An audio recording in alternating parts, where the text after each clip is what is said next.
Hola, ¿qué tal? Hoy te voy a mostrar cómo cambiar sonidos en Nothing Phone 2A.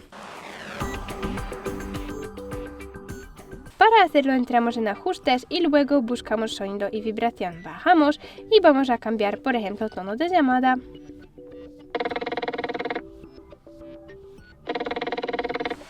Guardamos. Sonido de notificación.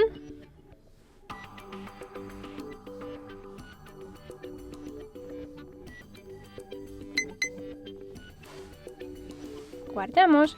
Y sonido de alarma. Guardamos. Además tenemos más información sobre tonos, sonidos y vibraciones, y esas partes podemos solamente activar o desactivar según nuestras necesidades. Es todo sobre el sonido. Muchas gracias por ver este vídeo.